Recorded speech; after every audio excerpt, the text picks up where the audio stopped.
Welcome to the Lindsay Hadley podcast show. I'm coming to you from the North Shore of Oahu, where weekly I interview some of the world's most inspiring people from business, philanthropy, and entertainment. I love collecting humans, and these are some of my favorites I've found along the way. This podcast is brought to us by Capita Financial Network. Do you need help with the next steps of your financial plan? Think Capita. Capita is a financial network built around you. They have a team of financial advisors, CPAs, estate attorneys, Medicare providers, and Social Security experts to help you accomplish your financial goals.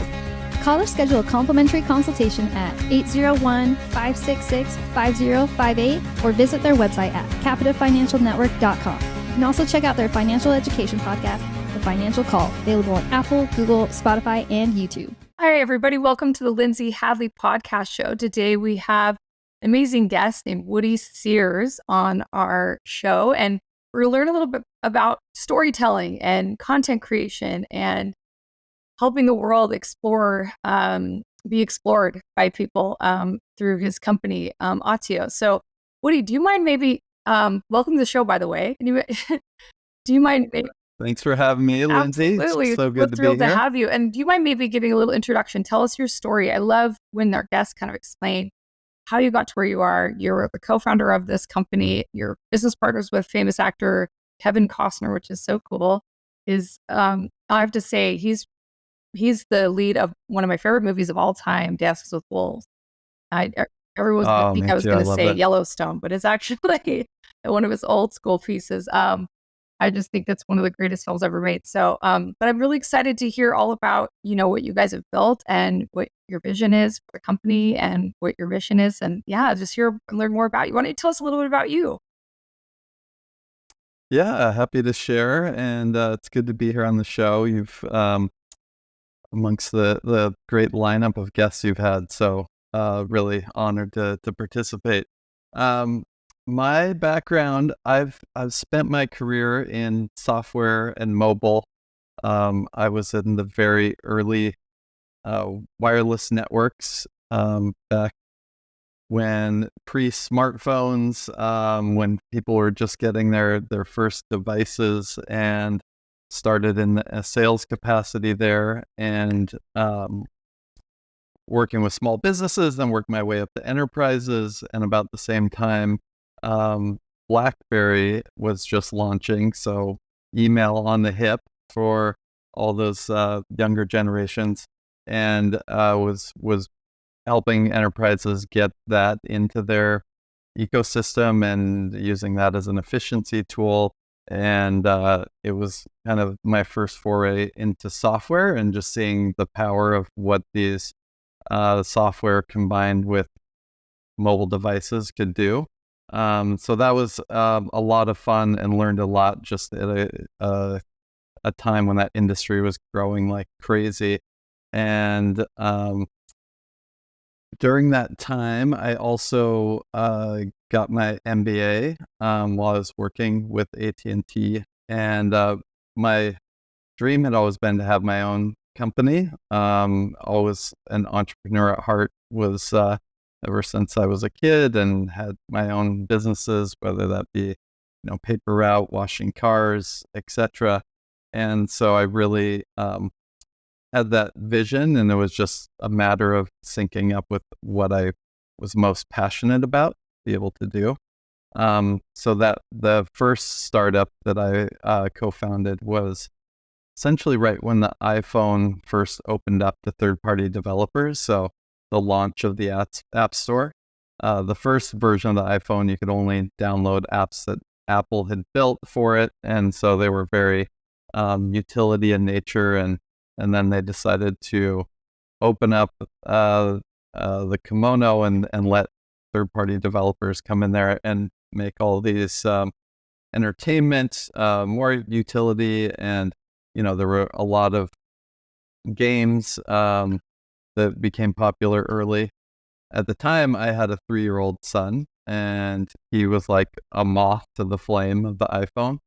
And as parents, we didn't want to hand over movies or games to a young child. We wanted something we felt great about.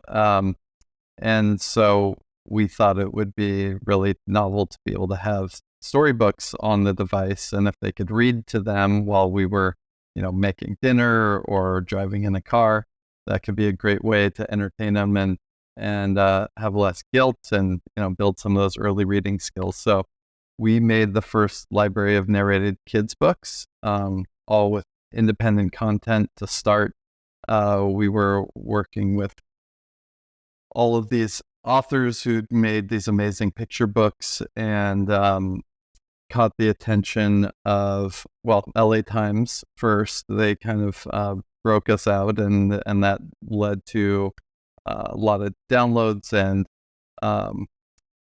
interest in our brand. And one of those interested parties that came in was DreamWorks Animation, and they reached out. They wanted to see if we'd be interested in creating storybooks based on their content. They loved this engine that we've created, and they wanted to have us start working on a Shrek for storybook. And at the time they had How to Train Your Dragon that was coming out in 3 months, and I said, well, why don't we just do this movie that's coming out? And we've never published anything that fast, and we just we're like, well, that's what we do. We're in digital, and we can put this together in no time.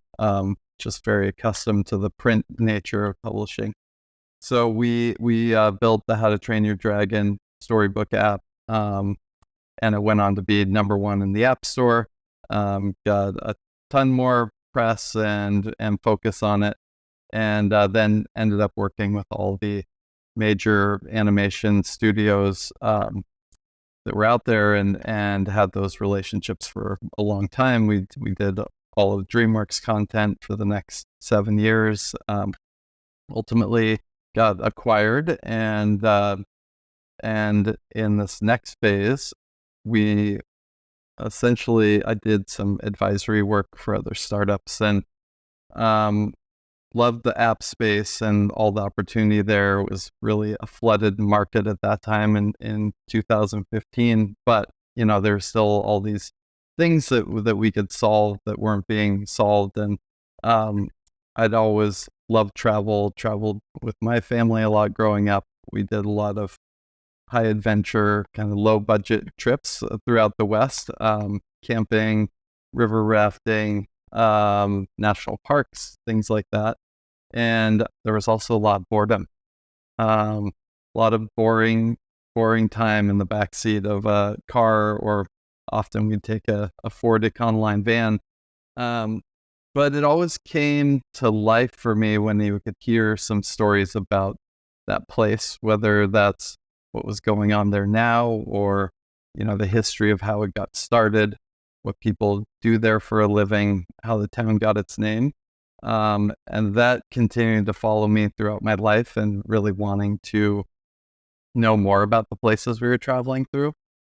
And that content's usually available when we go to, a major tourist destination, the cities that are popular attracting tourists. There's, tour guides, books, etc., where we can find this pretty easily.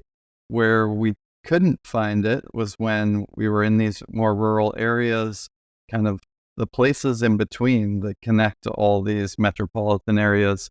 And so our solution at that time was to search things on our phone, use Google or Wikipedia. How do we find the answers to these places, and really give us some context about that, and about that culture, and about the natural wonders that we're driving by. And we could find it occasionally, but often we couldn't, or the information was pretty dry and encyclopedic, like, historical marker that we have on the side of the road, those, 3 or 4 sentences that are in bronze, they kind of just barely scratch the surface and don't really bring out the story of it all. So that's really where this whole idea was implanted, was being able to hear the stories and bring the landscape to life as we travel to and from, and even destinations. So that's what we're really building towards, is this on-demand tour guide that can be our our insight of information and really clue us into the area and give us that experience that a lot of us are looking for as travelers, that opportunity for connection. And I think what really makes the memories and the kind of a byproduct of that is we find that it really helps trigger conversations that also are a big part of the experience and the memories that follow that along. So that's kind of the quick overview of how I got to what I'm doing today, but happy to share more about the product and the business. Oh, Woody, that's such a great story. I mean, Woody, what a dream to work for Dreamworks as a creative and to have that kind of meteoric success with your first, storybook in the app. I love How to Train a Dragon, such a darling series. And, in your experience, like as a dad, I love that. I mean, this is a problem I think every parent has is there's built-in babysitter that is the iPad or the iPhone. And it's this huge hack in parenting. We also have like this guilt, and we know too much screen time isn't good. The research is pretty definitive about all this. And as a working mom, I have just been in this constant like tug of war of like, what are they watching? What's edifying? I love things where we can have conversations and engage with each other. So did it really just come from, your experience of travel, as you mentioned, and then being a dad? Or was it a collaboration of a lot of people? How did the idea of, creating this travel log, narrative, this whole world that you've created, how did that kind of come about? Was it mostly from your own vision, or was it an amalgamation of a lot of people's ideas? Yeah, I mean, I don't know that I can claim any ideas. It feels like there's just things that are out there that haven't been tapped into enough, or there's a timing issue. Like it's not necessarily new what we're doing, although it's very novel and not packaged the same way. But this idea of having insights into a place that we're going to make the experience more rich is something we've been doing since humans began this idea of leisure travel, right? And even exploration.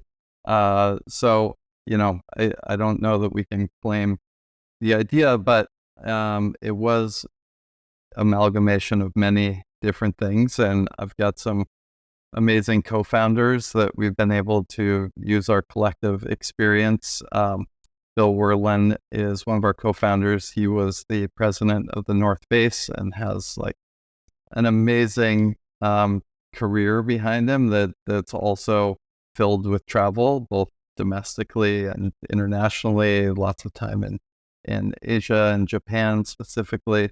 So, that combined expertise is really helpful. Kevin Costner is our other co-founder who joined us shortly after inception. Really this idea where the very first alpha version of the product was to inspire other people to tell those stories. So Lindsay, you could talk about your hometown, neighborhood or a favorite landmark of yours that you're really knowledgeable about and passionate about. And, we could collect these stories together, essentially. But to see that, we had to put in our own stories. So we started recording these 3 to 5 minute bits on history and culture and colorful characters. And the alpha testers of our app really liked the content we were putting together. So that morphed the idea very quickly into how we could really service that initially and inspire content creators later. And we wanted to level up that game. And so we made a list of the top storytellers that we wanted involved. And Kevin Costner was at the top of that list. Unfortunately, we had an introduction path to him. Our kids had gone to preschool together, and we got an introduction for half-hour meeting that ended up being a half-day meeting, and really just seeing eye to eye on the vision of the company and being able to tell the stories of America and really starting with the people who were here from the beginning all the way up till present. So that really resonated with him, and getting his voice and his content expertise in there was a game changer for us, as well as his vote of confidence in actively investing in the company, which you don't always see from these kind of celebrity or known entities who get involved with startups.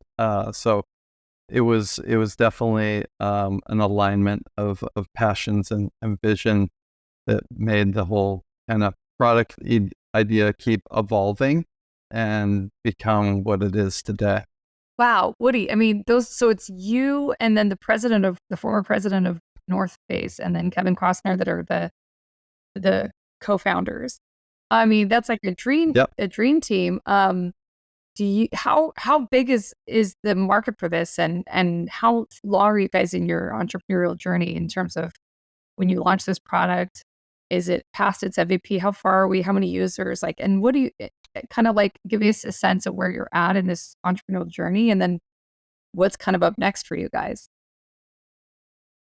Yeah, so we launched our MVP in August 2020. So been in the market 3 years now, and that MVP had 1,500 of these narrated stories along the West Coast, and really was to put out there and get people using the product and being able to take long distance drives, and very much geared towards the road tripper and being able to hear stories along interstates, highways, byways, scenic roads.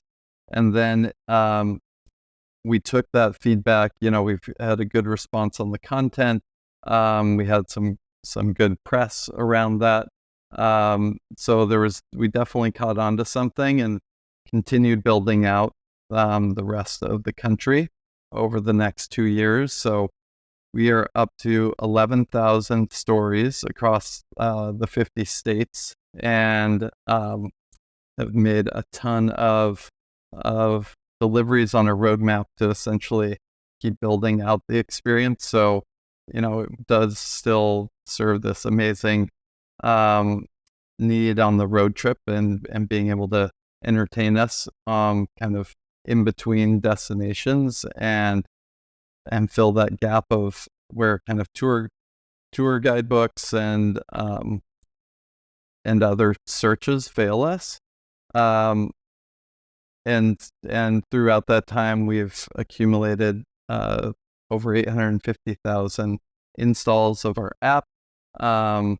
And we're still early stages. Really, the vision and where we're headed is to be able to collect these local stories, to be able to hear anywhere around the world. And so this next phase of our company really takes us beyond borders of the US into other markets. And so it can really be this travel companion that follows you wherever you go and give you that right story at the right time. Now I'm sure you're having it's so exciting, nearly 1 million installs. And are you, I'm sure you're going to have all kinds of features. Like, I'm just sitting here thinking, when I travel, I want to know where the best places are to eat. I want to know the most convenient places especially if I'm road tripping in the US with using the restroom for children. There's all kinds of different landmarks and milestones and things that you want to know about. I'm sure all of that'll be in there. Is your revenue mostly through affiliate marketing, through that kind of opportunity? Yeah, so we're very journalistic in nature now, where we don't have ad supported content. The app is free to download. You get 5 free stories, and then to access unlimited streaming, it's $36 a year. So we can really separate from, some of the travel content tends to get a little watered down with SEO, or tourism bureaus get a little bit influenced. And I think people, or at least our customers see through that. They want the more authentic stories about these places. That doesn't mean in the future we can't connect travelers with the kinds of businesses and services that they're going to be most interested in, and really being able to personalize that. So, the type of cuisine that you like, and getting that promotion or prompt when that's, an hour ahead on the road, at lunchtime is like something that I think is a good match for both the travelers and the advertisers. The market is enormous. There's 100 million travelers in the U.S. There's 1.6 billion international travelers throughout the world. So those are really who we think about as we evolve this product, as these people who are value travel in their life and know the rewards of it, but also, they want to get the most out of it, and we help them do that along their journey. But yeah, it's a fun space to work in. That's really exciting. As you guys are trying to garner new users and new installs, what's the most effective way that your marketing has been able to secure a new audience? Yeah, we've been fortunate to have good word of mouth. We've got 80% of our customers are willing to refer us to family or friends. So, I think that's the holy grail if you're getting those kind of organic numbers. But, how do people find out about us in the first place? How does your friend even know about us? We've had good luck with paid media on social, through Meta, Instagram, some through Facebook. We've tried some audio ads as well. Really what has resonated is where we can educate people about the product, because it's a new category that they're not necessarily searching for or have used before. So we can do that really easily through video and showing how that works and explaining it there, which I think is why social has performed really well for us. And then we've got some great partners that have been helpful in building that traction. AAA, Camping World, iHeartRadio have all invested in our company, and we have strategic partnerships with them that have really helped, increase our consumer awareness. Awesome. What's your position at the company? Are you the CEO? Yes, I am. Okay, so Woody, you're not supposed to have favorites as a dad, right? Or whatever. But do you have a favorite story, or some that come to your mind that are the most charming? And right now it's domestically focused, right? It's just in the US. Yep. But I'm sure eventually you can go to merge in other markets. That's kind of an exciting, maybe next step on the horizon. But do you have like favorite stories or favorite little nuggets that can give us a taste as listeners? What maybe your app has to offer that you want to share?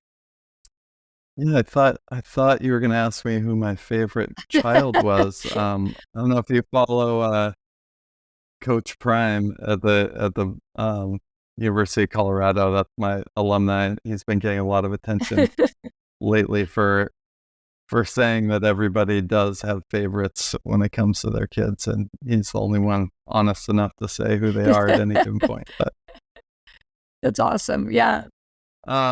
yeah, I mean, it is hard to choose a story favorite. I mean, the ones that I tend to be the most in love with are the ones that I've had, direct experiences with my families where it's led to a detour or adding something to our bucket list while we travel.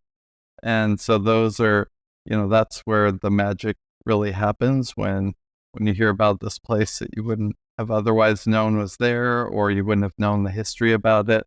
One of my favorites was we were driving to Colorado last spring, while the kids were on their spring break and going to do some mountain play out there. And you drive through southern Utah up to the Interstate 70 in Colorado, and where that interstate starts, it's pretty far from any kind of civilization or development.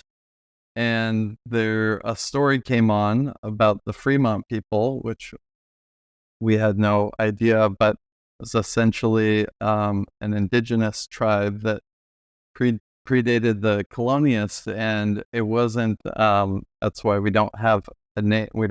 There's no native tongue name for them. The archaeologists ended up giving this name of Fremont people, but it was uncovered when they're building the interstate, and it ended up being the largest archaeological dig in the U.S. There was over, I think, 7 tons of artifacts that were found. And so all of this was preserved, and there is a sign on the side of the road saying that there's this historic center, but we wouldn't have stopped. But when we heard the story and we heard about these hand paintings that were done in the caves that would have been just really amazingly preserved, and all the petroglyphs, and there's some of their underground dwellings are there fully intact. You can go inside. We all got excited to go take a peek, and it led to this really cool family experience where we were out there. There was 0 people there, so the visitor center was even closed, but you could do all these experiential things like walk underground into these huts where they preserve food, and then see these amazing pieces of art on the rock walls. So that was just a cool family memory and experience that really broke up this long road trip we were doing and gave us this window into history that we got to be a part of after hearing about that. I won't forget it. So that's like really kind of the point of having these stories preserved and accessible to people, and give people the ability to connect, and then the ability really leads to people caring about these places, and I think will help in efforts down the road to how we think about preservation and just tolerance in general. Yeah. Oh my gosh, it's so impactful to have experiential learning, as individuals, but also with our children. I've homeschooled my kids off and on, even pre-COVID, dating that from which enabled our gypsy lifestyle. My husband and I lived around the world and stuff and traveled extensively. And when we would study, I don't know, I remember one of the homeschool lessons we learned about, plate tectonics and Pangea, and they were little boys and they wanted to learn about volcanoes. So we were learning igneous versus sedimentary versus metamorphic rock, and all of those details. But we went in Hallstatt, Austria, we went into these caves that were hundreds of years old, that you could these mining slides, you could slide down and then see the interior of all of these mines. And those experiences are seared into me forever, those lessons, those conversations, and those are so powerful as families to learn together. And wonder-based learning has been shown to, meaning if you actually there's wonderment, you're interested, you find it, entertaining in some way, you retain it about 70% higher than you would something that you're just being told information that you have to, regurgitate. So I love that you're creating that kind of an experience for so many people. Curious, do you guys have all the 50 states mapped out? I live in Hawaii. I live in Oahu. Is our little island included in your app? Yeah, it sure is. I can't wait for you to get a chance to use it and let me know what you think. I'm totally going We've to. got some Literally today, I'm going to download it and go check it out with my kids. It's going to be so fun. I love that. Oh yeah, there's fantastic. We worked with some great local content creators there, and really, I think, captured things that visitors want to know, but then also just for native Hawaiians and residents to kind of tap into the culture. So I'd be curious what you think, because most of the people who use our app there are visiting. Yeah. But we certainly have locals who use it too and really enjoy it. I want to hear more about your travel. How long were you traveling with your kids, and what was that Yeah. experience Well, like? I'm married an Australian, and they're really efficient couch surfers, as they say. No, but they have like a gap here where right after high school they travel for a whole year and they just go globetrotting. It's a big part of the ethos of Australians to like not be parochial, not be focused just on what's up in Australia, but to get out into the world. And then growing up, I lived in Russia and in China as a young girl in Hong Kong. And so had, some taste of being a global citizen. And so, yeah, we've traveled extensively. We lived in Prague for a while. We did work at the Vatican. We lived in Italy for a little bit. We traveled all around Europe extensively, lived in Australia for some time, traveled in Africa. We've lived there for months at a time. In remote countries like Eswatini, a tiny little country just north of South Africa.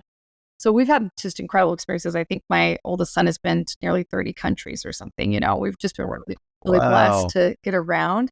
But I think, there's always, I love that you have a tool like this, and I'm like dying for it to be the whole world, because my favorite stuff is curated stuff. And, there's a total hack I've learned from traveling that if you go to Pinterest actually has amazing, you wouldn't think this, but a friend of mine pointed this out to me, that a lot of the food bloggers and stuff that make the food look beautiful, and usually if the food it looks beautiful, it usually tastes really good because there's like art form to it, culinary art.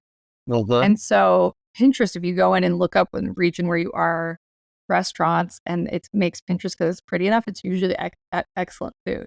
Whereas if you go to like Yelp or Oh, these other places, they can pay for reviews, and it's not always like, I don't know, as a foodie, it's not always the best. So I love what you're thinking about being careful about not just having it be a pay to play. Because if you can curate the best stuff as tastemakers, people are going to like pay so much more for that. I'd pay so much more if I was like, man, these guys really know their stuff and these are actually the best places to visit. And it's not just somebody who's just paying for it and advertise. Um, that's really, yeah. You if you're, don't want just a bunch of brochures, yeah, right, from the visitor center. exactly. It doesn't always tell the whole story.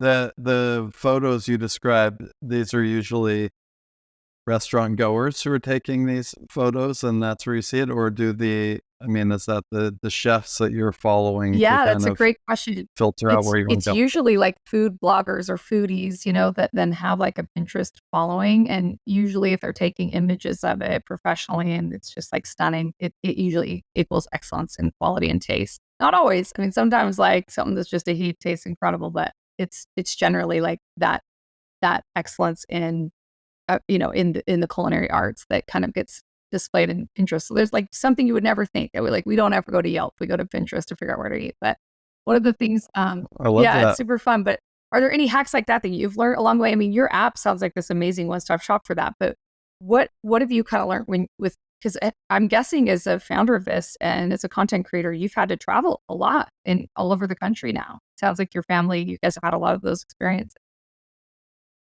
We haven't done 30 countries, but I've done more than 30 states across the Amazing. US, and we've got a team of over 40 content creators that are travel Wow. journalists that have helped us curate curate the stories. So, we rely on them. That's why it's always fun for me to use it. And, identify things where there maybe is a story missing. We also drove by this lighthouse that's in Cedar City, Utah, and it kind of throws you off when you see a landmark like that you wouldn't expect to find inland in the country. And we didn't have a story on it at the time, and I could not find. This was one of those cases, a perfect example where there was nothing definitive or helpful or narrative about this place. So it took some real reporting and journalism to figure out that this place there is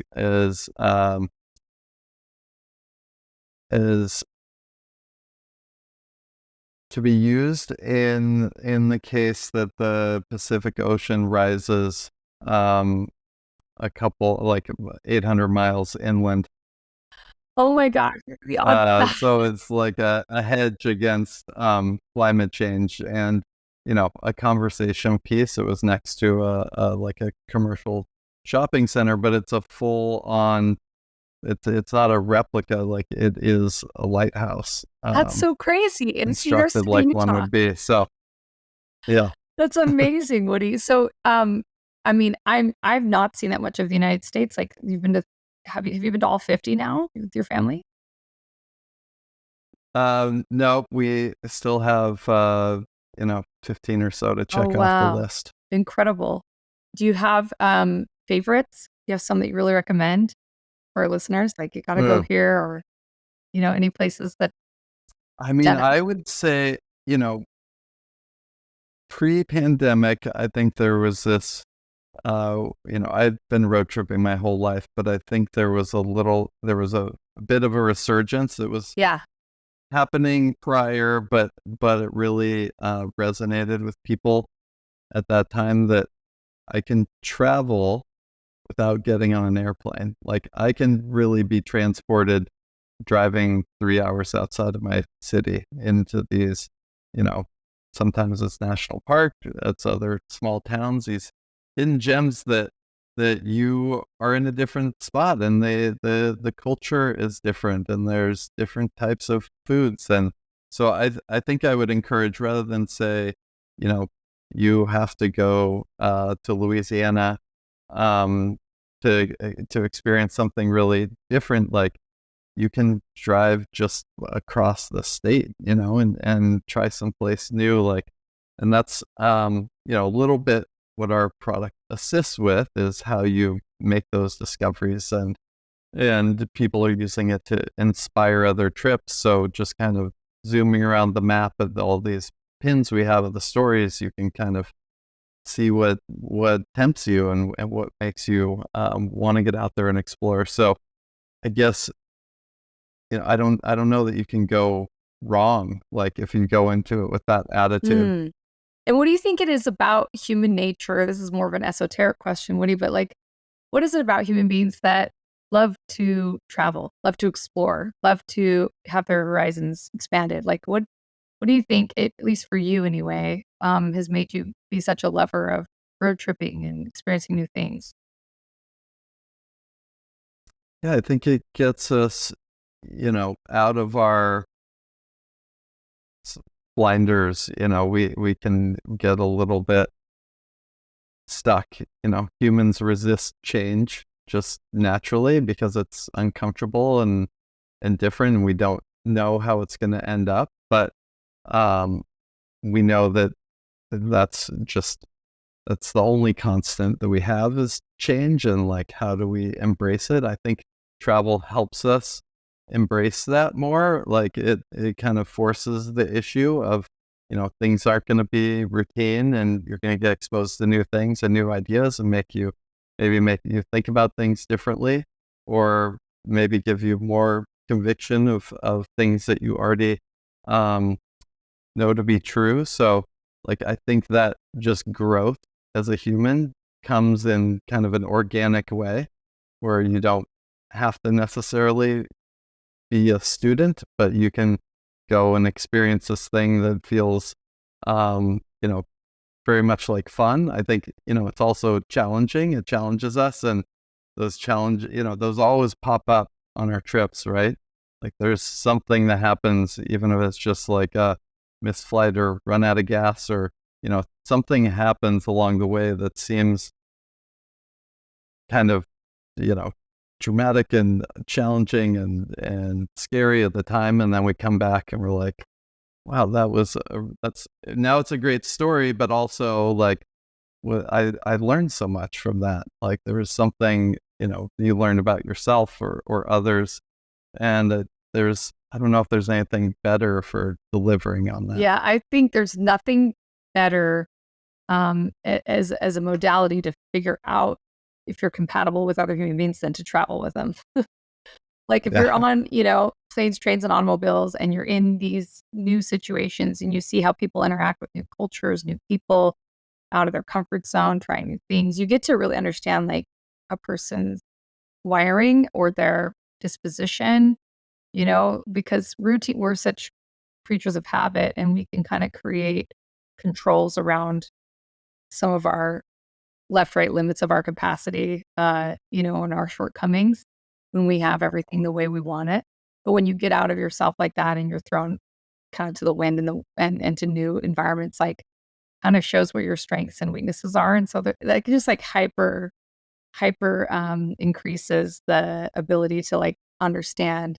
I think in dating, I'm going to encourage my boys, like go on road trips with these girls. I have 3 boys, and like when they get old enough to be dating and stuff, and seriously, it's like go see what it's like when they're taken out of their comfort zone. I think that's a powerful tool, and you can bond so deeply having these experiences, right? And having shared experience. And I listened to a podcast theory. I can't remember who it was, but it might have been like a Joe Rogan, but it was fascinating because the brain has these efficiencies in our myelin sheath as we're like processing memories. And, if we take the same route home, you've ever driven home and you're like, how did I get home? I don't even know. I'm driving. If you have like routines and you keep like you run the same path, or you eat the same food, or are deeply routine, there's a lot of benefit to being routine as a human being for efficiency. It creates calm and lack of chaos and stress to the body and all that stuff. But your life will literally be shorter the more you stay in routine, because your brain it will compartmentalize those as one memory and kind of you just lock it up. So your experience of life, it doesn't literally make it shorter, but it makes it feel shorter to you, your experience, because you compartmentalize same routine memories. But if you go somewhere new, it opens up a new pathway and it stays there available, making your life feel more complete and more long. And if, this life is all about experiencing as much as we can. That's a big vote for travel. I love to hear the scientific answer behind it and how the brain works, and how, that's just, another reason to not hesitate doing it. So that's really cool. I hadn't heard it specific to that changing of routine and how that affects the brain. That's really cool. It makes a lot of sense. Well, Woody, so speaking of the brain and emotions and all these things as a human being, like being an entrepreneur is a high contact sport. And I actually had the painful experience of launching a native app, an Android and iOS app, years ago. And it was a very expensive education being the founder of a tech company. And it was very painful. Ours was not successful, but at first it was for a minute, and then it wasn't. And I learned so much, but I'm so grateful for, what I've learned along the way. And we actually partnered with Imagine Dragons. So we had a celebrity partnership in it and everything. And there were so many moments of highs and so many moments of lows. It was like, this is working so well. Oh, it's just the peaks and the valleys, that roller coaster emotional ride. What has the journey been for you? Has this been, I'm guessing, like if you're anything like most entrepreneurs, that you've had the highs and the lows and the stress and pain and the, decision making and discipline that comes in with climbing the Mount Everest of building a business. But has that experience been like a harrowing act for you? Because every now and then I meet someone, they're like, no, it like really worked out well. Like a friend of mine, he launched an app and then it was bought really quickly by, Snapchat, and he was like less than a year in and everything was just smooth sailing, and he exited for like 50 million. I was like, what the heck? That is an absolute outlier. You just won the lottery. But most people, it's like an incredibly arduous path. And how's it been for you as an entrepreneur? Yeah, I think your friend definitely was the exception to the rule. There's not too many examples of overnight success out there. Or, maybe he took his licks, in the previous companies that weren't apps before that they got him there, or not. And, I think there's so much of it that has to do with timing and there's you can do all the preparation in the world, but if you miss the timing, then it can make things challenging. But it's having done apps from the beginning, there was certainly no playbook early on, and I think as soon as a playbook was kind of created, then it had to be reimagined again. We gone from 3,000 apps when we launched our first one, and now there's over 1 million apps in the App Store. Apple is doing, if the App Store was ranked on the Fortune 500, this news just came out a few days ago, it would be the 50th largest company. So Fortune 50 is the App Store in terms of revenue. So you're competing against, just massive, the biggest entertainment companies in the world. It's almost not a separate business anymore. It's where people are consuming content. And it's challenging to compete with TikTok and very immediate gratification 7-second videos that are deliver on that promise of somebody wanting to be entertained in the moment, or distracted or whatever they are going for there. So we bump up against that. We're very anti app, just daily active usage in that sense. We're not trying to maximize the hours that you spend staring at your screen each day. We actually want this to be an experience where you don't have to look at your screen and you can take a break from it, and really be present in your surroundings. And we're kind of just adding some context on top of that. But there's so many things that apps are able to do that really hit our dopamine fix of gamification and other factors that they are hard to compete against. They're hard for human brain to compete against all the algorithms working to satisfy that. So Yeah. I mean, that a little bit of a tangent. I don't think there's a straight line on any of this, and it just, I'm in I was an accelerator with other founders, the Snapchat accelerator actually, and the very common theme amongst all founders is just there's overwhelm. There's always fires to put out. You're trying to do a lot with very little. Even these big $1 million fundraising rounds, you're still trying to punch way above your weight at every step of the way. So you've got limited resources to work with in terms of people and capital, and big expectations for yourself. So it's it is it's a journey. But I think the common theme that comes out of those people who've had exits in the past is really just how do you enjoy that along the way? Because there'll be some end or exit at some point, but if you didn't enjoy the process, and aren't passionate about what you're building, it wasn't worth it to begin with. I love that. I love that you're focusing on the journey instead of the destination, because you're so right. If it's just a means to an end, you're going to talk about making your life, painful, because you're just hurrying up and waiting, I guess, and it's really not worth it. Because this, all we have really is this moment and this moment now. So I love your perspective on that. So how's it been being, I guess, in business, a business partner? I've worked a lot with celebrities in my career. I had a boutique consultancy where I helped a lot of celebrities from the entertainment industry with their philanthropy. And I still work with a lot of them in different capacities around projects and events and experiences to support their charitable endeavors. But how has it been working with somebody else, that kind of reach and amplification?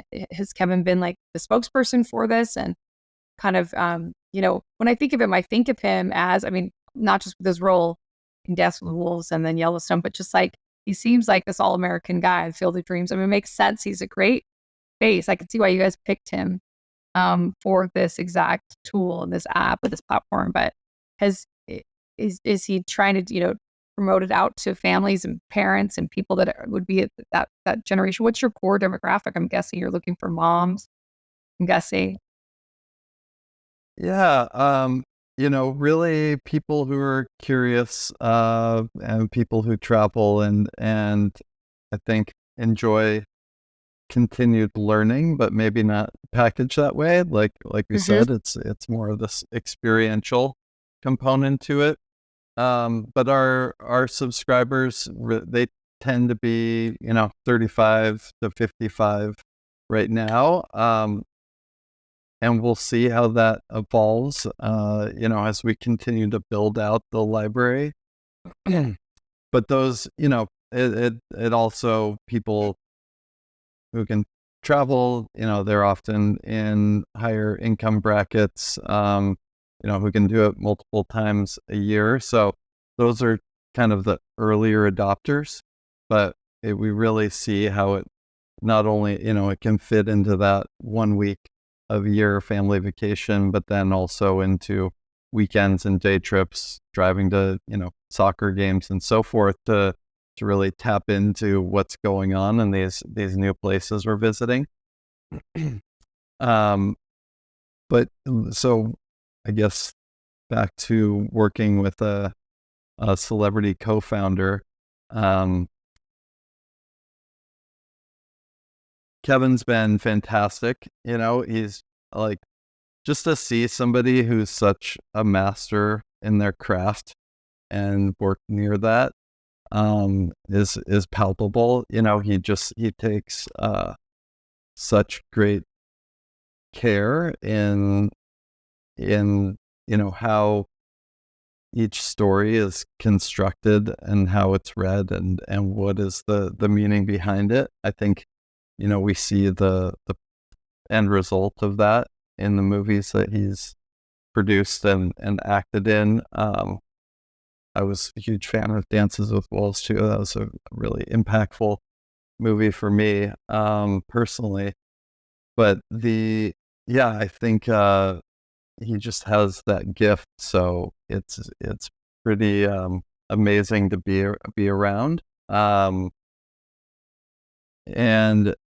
yeah, I think people bring different things to the table, and he's been able to not only bring that awareness, but also just telling the story and having that, platform to do it from, with having a big audience and following. So that's been really cool to see. So it was, these things just kind of come together. It's funny how they all end up matching up, but yeah, I can't imagine at this point, hard to imagine doing it a different Yeah, way. that's so cool. I love how you said he's a master of his craft. I think at the end of the day, the fame part of it, in my experience, is the least enjoyable part of, a lot of these actors and entertainers and musicians and stuff. It's actually, I wouldn't wish it on my worst enemy. It's rough. It's not usually a very cool thing. The ability to have amplification and have your voice heard is really a wonderful utility when used in a way that's edifying and good, and you know what I mean? But it comes at a cost, and I feel for them.